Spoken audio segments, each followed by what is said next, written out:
Hello, everybody, and welcome to today's episode of Star Wars Lads. You're going to be getting a couple episodes. This is just, I think I'm just going to post this whenever it's done to try to get up there with the Thursday recap, though, for Star Wars Celebration. As you can see, we are in our hotel room. Some of the stuff we've gotten at Star Wars Celebration. It was a great day, a very eventful day, especially for a Thursday. You don't usually expect this much stuff, but we got to see the Lucasfilm panel, which was awesome. We're going to run down all the news from that. We got to see the Star Wars Publishing Panel, and then on top of that, the High Republic Panel, which was also great. That one had a ton of stuff that was revealed there, so we'll be talking about all of that. But before we do so, please hit that like button down below. Subscribe to the channel for Star Wars content, usually 5 days a week. But this week we will be posting way more videos and also reactions and stuff on YouTube Shorts. So check out all of that stuff. It'll be coming out fast and furious the next 4 days as we finish up Celebration. If you're at Celebration, come and say hi. We'll be wandering around. Let us know down in the comments if you're going to be there. But now to get into the content, we're going to start with the Lucasfilm panel because there was a ton of stuff and I got my notes here. Starting with Kenobi. So we have a review for Kenobi. Is going to be up in the morning. I'm not 100% sure when this video is going to come out, but this one's coming out before Kenobi. So if you haven't, if you're watching this, stay tuned for our Kenobi review, which will be up in the morning. We also have initial reaction shorts online, but Kenobi was pretty short and sweet. They didn't really talk too much about it because it came out tonight. They invited us all to a screening, which I went to, and that's basically it. Yeah, I mean, Hayden was a surprise guest after not being confirmed for so long, so it was nice to see him. Yeah. But not much else. We got to see Moses and Rupert's friend. Yes. And Hayden and Ewan and Deborah Chow. It was great. It was great. It was very cool. Yeah. I mean, we love seeing Ewan and Hayden together. They're the best. Yeah. And everybody else seems so excited to be in Star Wars. And that's the main thing you want to see from new cast members is like an actual excitement rather than it just being a job. Right. So very cool.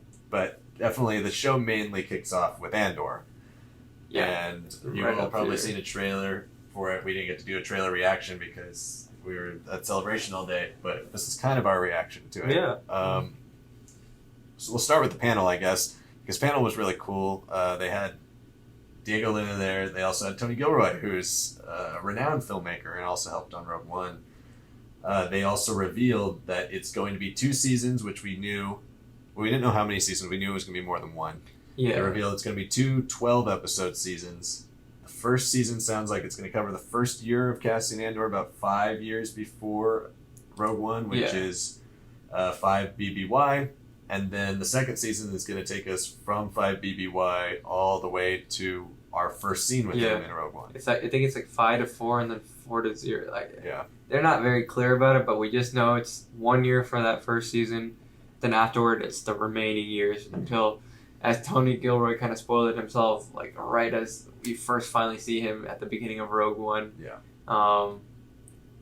We'll see if that's exactly how it ends, but it's interesting. 2 seasons, 12 episodes. It's different than we've gotten. Yeah. The longest Disney Plus show for Marvel or Star Wars. Yeah, and it's the first one I think that's been shot without the volume at all. Mm-hmm. So in London, traditional, all traditional, old school, and I mean we also saw, we got to see. I mean, we barely got in on a standby line. There was like 50 people afterwards, and they closed the doors afterwards. So we were lucky to get in. But we got to see the title sequence play with the music. The music sounds very Rogue One-ish. Yeah, kind of got stuck. Kind of got stuck for us, but then they fixed it up. Genevieve O'Reilly was there. Mon Mothma. And very cool. It's debuting August 31st, in case you guys didn't realize that.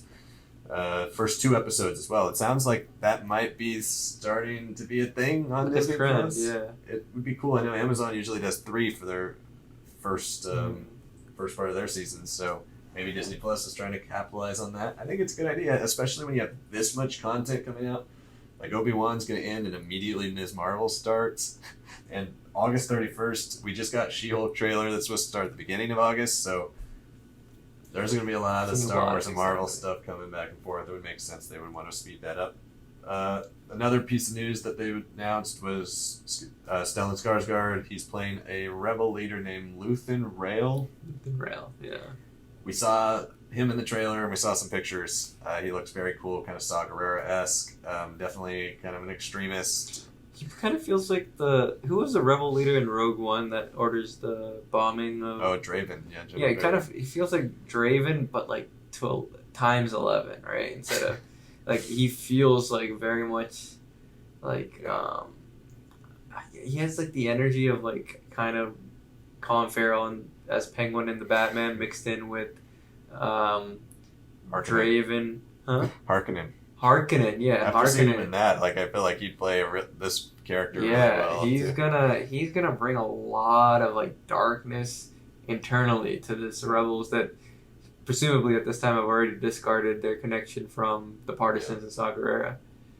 Yeah, absolutely. And then we got the trailer. So now we'll talk about the trailer, which starts really interestingly with the guy on the drums. It's like the anti-eclipse. Or like, it's like, I guess this is like the bell tower or some sort. Yeah. But like, he's like, it's another Monday morning. Yeah, he just looks so upset about his 9 to 5. He's like, God. Yeah, and then it jumps from that into... some of the other scenes, but my favorite part of the trailer, honestly, was when we got to see scenes with Mon Mothma. Because, like, they've been teasing how big of a character she is, side character, all that stuff, but we got an actual shot of her in the Senate, which I thought was a really cool thing. Yeah. Can't wait to see how the political thriller side of this really plays out, like, seeing her put on that facade in public and really do that, because we haven't really seen that in Star Wars. We've read about it, we've heard about it, but we haven't really seen these senators who are part of the rebellion actively that are still in the Senate, and like the world kind of knows they're a part of this rebellion even before Mon Mothma obviously announces it in Rebels, but like the world kind of knows, okay, she's in Bail Organa, they're not completely on the side of Palpatine, but nobody can really do anything about it, and then so it's cool to see that. I'm very excited for that side, but then on top of that we got the like spy espionage side of Cassian. That's the thing I've always been most excited for with the show. Yeah. But yeah, I loved the way the trailer looked. I think there's a really cool stylistic choice because it seems like everything's centered around like a village or one big planet. There's like some security force that looks like a private security force or regional security force that seems to play a pretty big role, at least in this first season. They're chasing down Cassian and that woman in the trailer probably, and all these other characters. I thought what I found interesting was that it was like the cinematography of like the different people walking, like when you see Mothma in the Senate building juxtaposed with someone looking out beyond. Yeah, I mean, when we see these heads, it looks like we're gonna get this like kid with a spear fighting clone troopers, and he talks in Rogue One, Cassian, that he's been in this fight since I was a kid, and we know canonically he was on the Separatist side during the Clone Wars, whether that be his family or whatnot. So he's got war experience, but he's been described as like selfish, not really willing to fight for anyone at this point. So I'm really curious, like maybe that war changes him and makes him like this absolute pathetic person before he like is reinvigorated and becomes this sacrificial person. Like Kathleen Kennedy really emphasized that he is a guy at the very end. All cards are on the table. He was willing to sacrifice himself. He is very heroic at the end, even if he makes mistakes. I'm excited for that. I think one design choice that I really like so far, even though it's only 5 years before, when we see it in Rebels and all that, like all these different cells kind of separate off, or like even people that they're trying to join in, they're always kind of next to a hub city or something like that. Now it feels like these Rebels, as they're trying to work things out, trying to like develop these cells or whatnot, kind of connect all these pieces together, they're very much in these just natural rocky areas, and it's just like they're throwing people out and living on like they're really struggling to survive. I think I really enjoyed that, like the landscapes themselves seem like almost able to swallow them up, versus when we see the Imperial, the political stuff, right? It's like, yeah, Mon Mothma makes sense in this situation, or an Imperial makes sense next to a TIE shuttle or whatever, right? When you see these rebel leaders kind of like on these gravel they're raining and feeling they can fall apart, it's like, yeah, it's like even the environments want to reject them, and I really like that choice. Yeah, no, that is an interesting choice, and it's going to be interesting to see how Cassian is somebody who's so rebellion through and through, truly gets indoctrinated into whatever, type of like rebel cultish leader that Stellan Skarsgård's going to be playing. Yeah. I think that's going to be a really interesting angle to see that kind of like almost like a reverse of Beckett and Han, where like they're like the goofy scoundrels. Like this is like hardcore. Even though the Empire is bad in the stereotypical Star Wars sense, right? Like this is another side of a lot of gray extremism in the rebellion that we saw briefly with Saw Gerrera, but Saw also got to show up in this. Forrest Whitaker wants to play him till he dies, so why not? in everything. Yeah. So yeah, that was Andor, and we both really enjoyed that. I'm glad we finally get a look at it because this has been this was announced before Obi-Wan Kenobi was announced, and now we're finally getting it. So the next thing they talked about was Willow. I've seen the film. You still yet to see it? Yeah. I like it. I don't love it, but I didn't grow up with it. I know a lot of people who grew up with it love it. It's coming out on November 30th if you're interested in Willow. I'm very interested in the show from what they've shown. Yeah. Warwick Davis is there. Always nice to see him. And I think it's going to be a really cool fantasy show, nonetheless.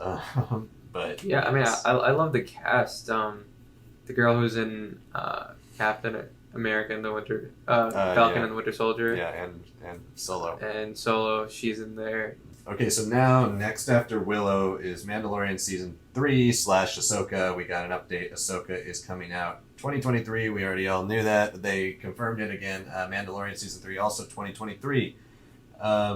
Dave Filoni, Jon Favreau over there talking about the season. Fun to see them. Dave Filoni was in a fun mood, doing a lot of jokes back and forth. It was funny with him and Jon Favreau. Yeah, a little bit of a good cop, bad cop, but the bad cop was up 24 hours and maybe had a few drinks and was really struggling after finishing like 7 hours of filming or something. I don't know. He was a little out of it, but he was really enjoying like the energy. He was just making jokes like nonstop. It was definitely really fun. And then they showed us a little teaser of Mandalorian, which they did not put online. So this is our reaction to that. From what they show, I mean, we don't get much story here, but it does look like if you've seen Book of Boba Fett, which I would hope all of you have by now, he is continuing his journey to the actual planet Mandalore to basically reclaim the right that he lost from the Children of the Watch when he removed his helmet willingly for Grogu, to save Grogu many times. He probably kept the many times detail out of it. Yeah. And we get some really cool shots of Bo-Katan's. My favorite shot is Bo-Katan's on this throne that she's sitting in. And I don't know exactly where that is, but it's like a stone throne, almost very Game of Thrones-y. Yeah, I'm assuming it's like her own planet, kind of like how the Kryzes have their own kind of planet. Like a moon of Mandalore. Yeah. And very that's cool. Where she's chilling. It looks great. The narrow hallway, but then it's like this roundish kind of seat that like she like sinks into. She looks much more antagonistic this season. Yes, yeah. I think they are seemingly setting her up to be the big bad. Many shots of Dr. Pershing, and if this is going the Thrawn route, I think Ahsoka for sure is going to introduce Thrawn. Maybe this is going to continue the cloning side of that ultimately leads into our Heir to the Empire adaptation. I don't know, or at least some connection to Palpatine here, but I feel like it's weirder to have a connection to Palpatine in The Mandalorian than it is in Ahsoka, so yeah. I don't know. I mean, we got a bunch of fun stuff in it still, too. We got Kawaki monkey lizards in a tree. I've never seen more than one before, so that was interesting. All at once. Back on Navarro, and the IG Alone section not only looks better, but like the whole town square is like nice concrete and looks really nice, and then Grief Karga's like full drip. Like now he's like, he's not even like I'm doing well. He's like, I am the proprietor of everything here. It's like it's crazy. It's fun to see him just like completely embrace being the king. He's the one who's had the best life since the Mandalorian era started. Yeah. Like how much time are we in, like 6-7 years after Return of the Jedi at this point? Probably, yeah. I don't know, but yeah, the trailer was pretty cool. I'm kind of surprised they didn't release anything from Mandalorian Season 3 online. because it didn't really like spoil anything or show anything too plot crazy. Points. Just mainly just confirming that he's doing exactly what they said he was going to do in the Book of Boba Fett. Obviously, Grogu is now back with him, so we never get to really see him without Grogu. A couple shots of Pelimoto again. Yeah. She's coming back. We get to see a lot of Grogu and Bo-Katan direct interaction. Yeah. Bo-Katan definitely seems like the villain of this season, or at least going to be driving Din, making Din at least choose between reclaiming the Mandalore throne versus being a part of his tribe. And ultimately, I think that will be a pretty interesting conflict. I'm glad that this is very Mandalorian centered. As much as I love season 2 of The Mandalorian, this is kind of what we've all been waiting for from this show. Like, the first season was very Boba Fett-y, kind of a gunslinger, what we all kind of imagined Boba Fett show would be like. Yeah. The second season was, let's integrate all the animated shows into Star Wars live action, and this season looks like we're finally getting that like Clone Wars-y style Mandalorian. And I would still say season 2 is a huge step up from season 1, but the strengths of season 1 are the fact that it's focused on him only. Like, Grogu is there, but it's really a Mandalorian show. 2 is just a mix of everything. He's not even the main player at points. Grogu is sometimes the main player. This one, it looks like he's going to like the underground rivers and lakes of Mandalore. It looks like set design looks like it's going to be really unique this time around. It'll be super fun to explore, man. I'm really excited for that. Yeah, absolutely. So very cool. That was awesome to see. Hopefully they release something soon for everybody else to see. It was a really cool part. And then they announced. So it seems like this is replacing Rangers of the New Republic, but it's a completely different type of show. Yeah. John Watts and Chris Ford's show that was just starting to be rumored about a month ago. They got an official announcement. It's called Star Wars Skeleton Crew. It's about 10-year-old kids who accidentally get lost in the galaxy and are trying to get home, is a direct quote from what they said. They clarified it's not a kids show, though, but that Star Wars has always been made for kids. So there we go. You can have best of both worlds. It does take place in the Mandalorian timeline, which is why we said it sounds like it's replacing, at least on the release schedule, of Rangers of the New Republic. Because there was no mention of that show whatsoever here. So it also seems like, I don't know who said it, might have been John Favreau or John Watts. One of them said that you'll find out more details about how these are all kind of interconnected on the Mando Plus panel. So I'm very excited. We're going to be there on Saturday. Really excited to see what that's going to be all about. Skeleton Crew is not exactly like a name that would be like, oh, that's such a great title. Right. Especially when I saw it typed out, I was like, eh. But the selling point is that it's got Jude Law in it as the lead. So that's going to be really interesting. And he's not a 10-year-old kid. Not 10. I don't know how much you can really deep fake a 10-year-old on him at that point. I am really curious what it's going to be. People are saying the rumors like think of like Stranger Things in space, which I'm like, hey, why not? I could go for a little bit of like horror and stuff like that. Yeah, I'd love it to have a little horror edge, especially with a name like Skeleton Crew. But this just seems so far removed from any types of stories that they're doing in Mandalorian that it's interesting to see how it all connects.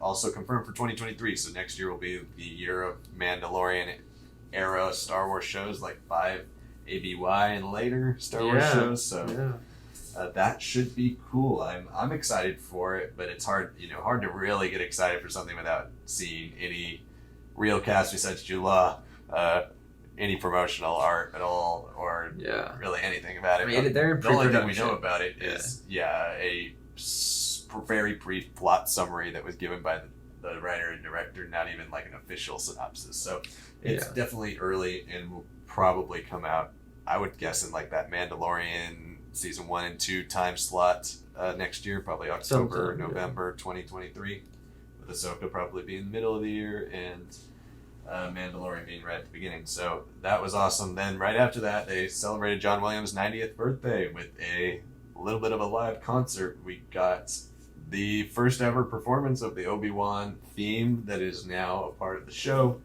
That was really cool. They played it with an orchestra. And then after that, they played the Imperial March. Yeah. And then that led into the Indiana Jones theme, where they finished it off with Indiana Jones 5. No actual title announcement, which I was kind of bummed about. No, but you got One picture. we got something very much better than that. Harrison Ford arriving. Yes, Harrison and Ford. it was a little emotional, kind of tearing up to Yeah, John that was Williams. really I was cool. like, wow, I don't really see that side of him. You know, he's Yeah. usually the cranky prankster, but I really did appreciate seeing that. Yeah, absolutely. John Williams is so humble. But he was like, oh, no. But he's like, it's all me sometimes. Like, yeah, he's just a fun guy. Even at 90, he has so much energy. I mean, it's hard to be the modern day Mozart, but He makes it look easy. he does. So that was really cool. I'm a big Indiana Jones fan. Yeah, I'm very excited. And I think Mangold, after Logan, is going to knock that out of the park. Yeah, he was there too. And it was kind of interesting panel because it was very much so tied into the John Williams birthday thing. And it was like it was like 10 minutes of Indiana Jones and 5 minutes was Harrison Ford thanking John Williams. Yeah, it really very was. slowly. But it was cool. He got very emotional and they shared a moment. And then they showed one picture, which I believe got put online. And it's coming out June 30th, 2023. So it seems real. It's around that corner eventually. It's been one of those projects since the Lucasfilm acquisition, or the Disney acquisition of Lucasfilm, that just never actually seems like it's ever going to come out. And But it is. Supposedly. it's coming. Harrison Ford's going to be 80 soon. Crazy. Yeah. But I'm very hyped for that. I think it'll be good. I think, it's hard to capture Raiders or Last Crusade, but this should be really good. If you're near Temple of Doom level, I even like the low points of The Last Crusade kind of drag down that film. If you can find somewhere around those good to great, I think it'll be great. I hope so. I love all three of them. I hope this is awesome. And that was it. Those were the Lucasfilm live action panels. Then we moved our way over to publishing, where they didn't really reveal anything. They had a roundtable with some of the authors, just kind of got to know some of them, but it wasn't too many of the big ones. Kevin Scott was there, but we got a lot more of him in the High Republic panel. A lot more of him. Yeah. And Kirsten White, who did Padawan right here, she was there, as well as some of the authors from Stories of Jedi and Sith, as well as the new Dark Horse comic that is coming out, and one of the artists who drew the covers for Stories of Jedi and Sith. Jake Bartok on Instagram if you guys want to check him out. Yeah. It was a cool panel. It was an interesting panel, but they didn't really reveal anything. They just kind of talked about things that are already coming out, things that are coming out within the next 3 to 5 months at Lucasfilm Publishing. So it got us excited for future novel stuff, but it wasn't the High Republic panel, which was honestly really good. it had the most new reveals out of anything today. The Lucasfilm live action panel was really cool, but it didn't really reveal anything that we didn't already know was coming. Yeah. It just showed us some extra stuff with it. The High Republic panel was awesome, and it was cool to see them all. For the first time all together, yeah. Yeah, and then on top of that, it was very cool how kind of emotional and thankful they were for all of the fans like us who have been promoting the High Republic for a long time. That's one of the first things we ever did on our show here, and it's been a really fun ride this last year. We're really looking forward to the future, but they talked a lot about a lot of things, showed us some concept art from the Art of the High Republic book that's coming, which looks really cool. That should be interesting. And then they showed us some covers and revealed some stuff. Quest of the Jedi is the title of Phase 2. So we got some reveals for some characters and stuff. Oh yes, we did. Yeah. There is Chancellor Greylark and Molo. Two chancellors at the same time. Yeah. In this era, we also have a team of Pathfinders, which will be some of our main characters, a Jedi group, and then some Republic soldiers. Essentially, the best way to put it is they're really out on the frontier, and they can't just hologram someone. They have to, as described, record a message to the droid, and the droid has to fly around or be transported in a ship to the other group. So it seems like Phase 2 has a lot of exploration, and they say you don't really have to read Phase 1, but they're saying there's a lot of payoffs that are being built up in Phase 1 and Phase 3 and Phase 2. Yeah, and it seems they made Claudia Gray made a comment that I found really fascinating about how Star Wars technology is relatively the same for 10,000 years, which is, you know, far into the past from where we know of canon. So either they've got some ideas for, like, Tales of the Jedi era Star Wars and maybe, yeah. And what's that? Dawn of the Jedi era Star Wars. So maybe, but yeah, they made an emphasis about that. But they've also kind of regressed Star Wars technology in the High Republic, not in a bad way, but like in the fact that hyperspace lanes are still relatively new, 200 years before the Phantom Menace. So it's like we've debated often on our show about where the Old Republic technology will be at. This is another step backwards to where, like, even the 150 years between Phase 2 and Phase 1 seems to be like a massive gap in terms of technological leap, and that's still 400 years before Phantom Menace. So we still have 6 more years of the era of the Republic left before we get to, like, the Darth Bane time and the Old Republic, and like where do we go? Because we did get a Darth Bane mention in the Star Wars comic through Elzar Mann and this vision. Again, I feel like I'm getting more and more from this panel that this is a doubling down of my belief that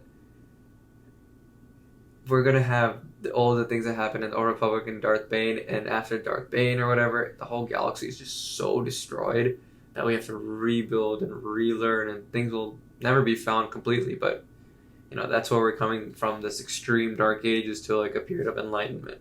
I think that's kind of what they're doing here. I always thought Phase 2 would be really dark, especially the way they talked about Porter Engle being the Blade of Bardota and all that.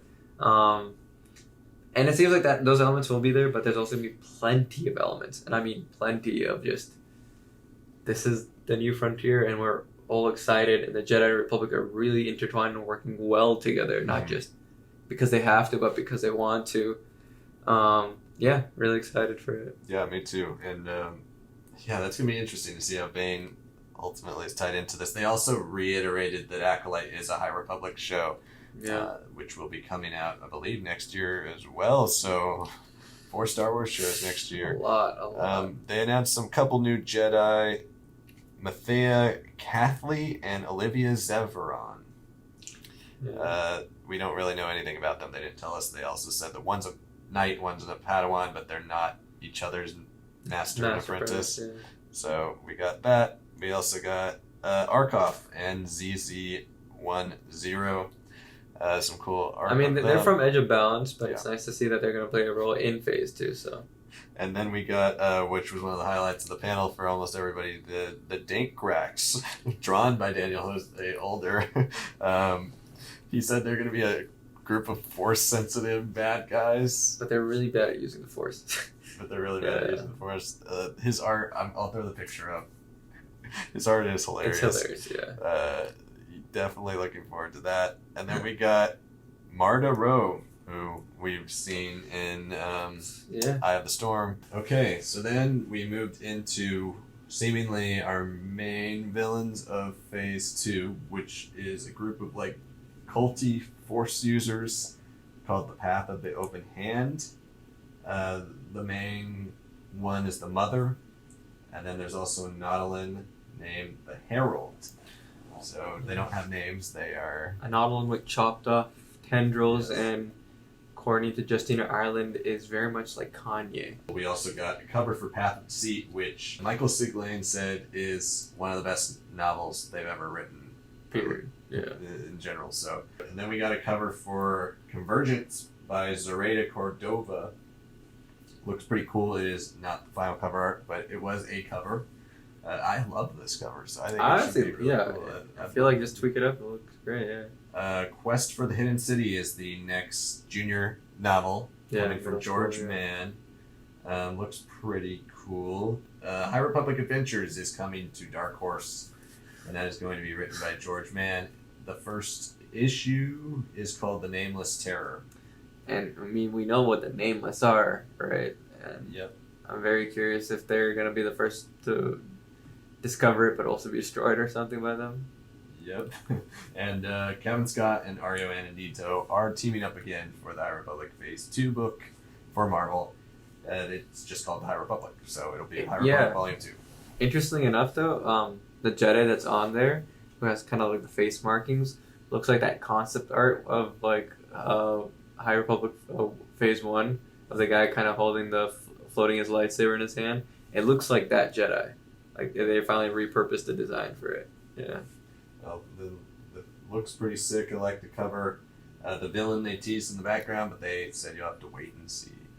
Yeah. So, moving on from that, then we got Charles Soule's book that he's writing, and he said it's currently amongst his favorite things he's ever written. What else is he going to say? But he's hyping it up for a long time, The Blade of Bardota, the Porter Engle story. This is called The High Republic Blade, coming from Marvel. I'm pretty hyped for this if Charles Soule says it's some of his best work, because especially as a comic book writer, he's done some fantastic things on Daredevil and in Star Wars comics too as well. Lando and Poe and Darth Vader and Obi-Wan and Anakin. He's done some really good Star Wars comics in general, so pretty hyped for that. Also the cover of this. Cover looks great. He calls it a tragedy. Bengal's going to be with his sister. It's very dark, and he's a gunslinger Jedi. Yes. We don't really know what that means. So it seems like it'll be very cool, though, to see this version of Angle versus what we've known. Yeah, I can't be more excited for that. And then one of my favorite people, Mark Thompson, was there. Yeah. And we got to hear him do the Markion voice, or Rogue voice live, which as a big audiobook fan, that was awesome. I did appreciate that, they are coming out with a new audio drama, and it is George Mann scripting it, and Mark Thompson is going to be doing the voices, or at least some of the voices in it. Pretty hyped for that. It's called The Battle of Jeddah.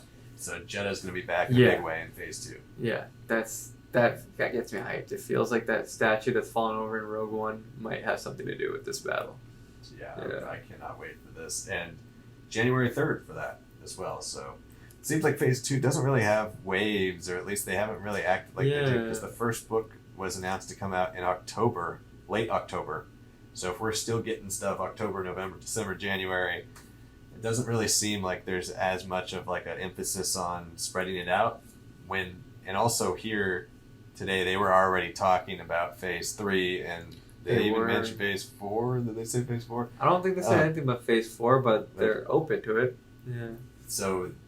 it seems like Phase 2 is kind of a shorter period of more of a let's lay the foundation of the High Republic and less so as a period, and then we'll go back and explore the main characters. That when Charles Soule was talking about the Blade of Bardota, like way before even now, he made it seem like the era was going to be dark and unforgiving, and it's because of like Angles and other Jedi's actions that it became what it is. But then we just had the Pathfinder, so it just seemed kind of more exploration, the great unknown and all that. And then there's Daniel Jose's older, really Schoolhouse Rock like villains that can't use the Force. It seems like a very widespread, like Phase 1 already has some pretty widespread things happening that are very different from each other, but this feels something else. Like it feels like disconnected, detached, maybe only loosely connected. It feels like it's more like a nebula is being formed instead of like a linear progression. Mm-hmm. Yeah, for sure, and especially because right after this, the next announcement they gave was High Republic Cataclysm by Lydia Kang, High Republic Quest for Planet X or Planet 10, Path of Vengeance by Kevin Scott. Those three are all coming spring 2023. So we don't know what that means, but it could be March or April or May. Yeah. But again, it jumps on what we've been kind of saying, where it doesn't really seem like there are waves to this. It just seems like there's going to be constant High Republic Phase 2 content for a while. And they didn't really lead us to believe that it's going to go on for any number of months. It could just be like a 6-month stretch where we get all of it, and then that's kind of done. I mean, I wouldn't be opposed to.